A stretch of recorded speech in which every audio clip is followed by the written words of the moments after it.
everyone, I'm Heather Pace. Happy holidays! Today I'm making 3 different healthy holiday drinks. These are vegan, they're paleo, and they're refined sugar free. First, I'm making a chilled turmeric coconut nog. Then, a sweet and spicy hot chocolate, followed by a warm and nourishing Chaga latte.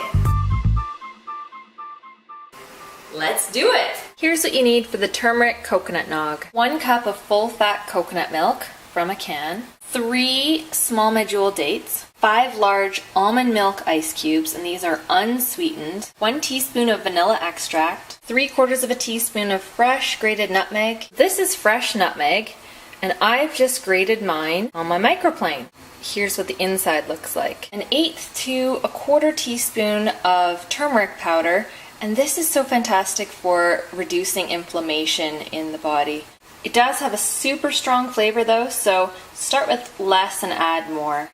1/4 cup of water, 1 teaspoon of cinnamon, and a good pinch of Himalayan or Celtic sea salt.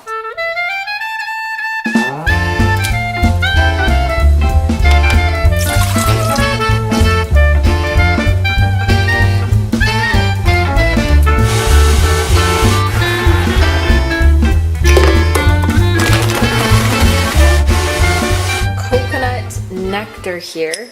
I'm actually going to take my finger and just run it around the edge of the glass.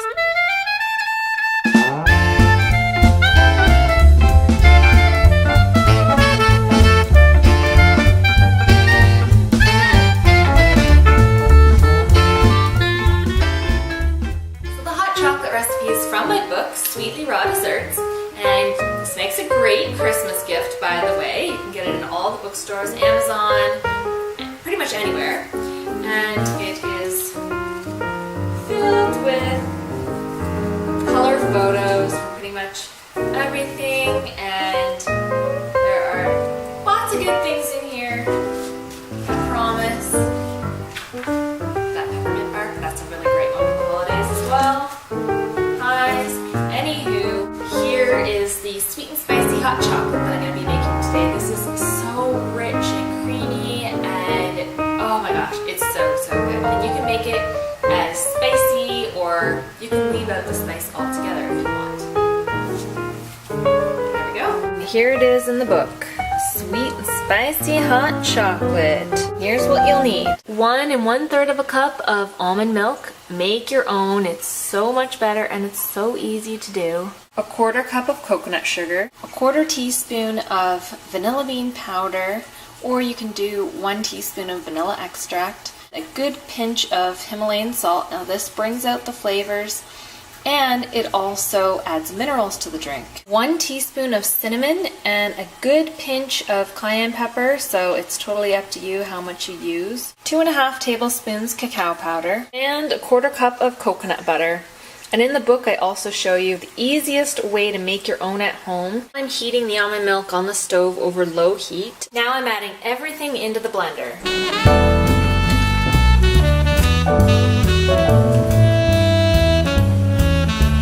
I'm going to blend it up until it's nice and frothy. Frothy and creamy hot chocolate.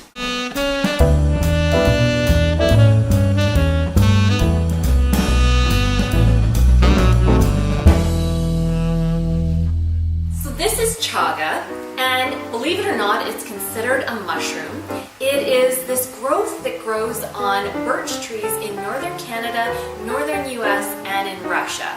And it grows on the tree like this, and then so it looks like this burnt growth. And then when you hack it off, it's this sort of golden cork-like color and texture.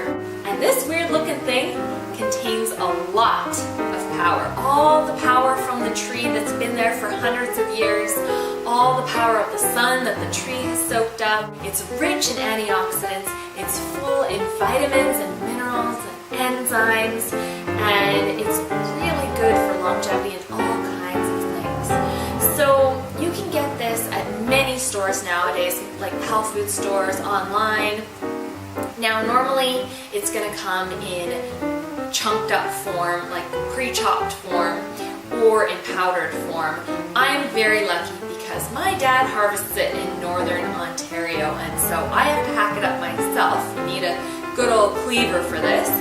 So to make chaga tea, I just bring a big pot of water to a boil, and then I add a handful of the chopped chaga, just like in little bits like this. Then I bring it back up to a boil, and then I cut it down to a simmer, and I let it simmer on the stove for like 3 to 4 hours.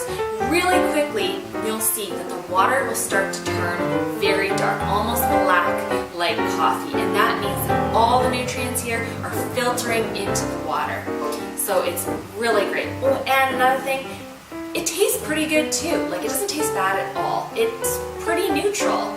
You can store the chaga tea in the fridge for like 3 to 4 weeks, and then you can use it in all kinds of recipes. You can use it in hot applications or cold.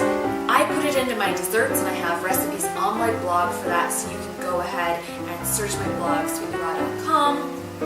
And yeah, that's chaga, so let's go make a drink out of it. Here's what you'll need for the chaga latte. 1 cup of brewed chaga tea, and you can see just how dark this is. It almost looks like coffee.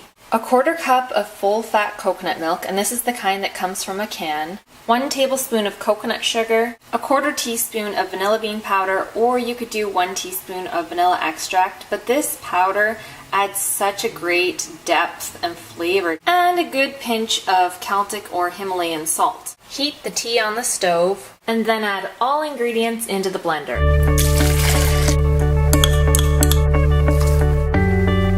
Blend it up until it's nice and frothy.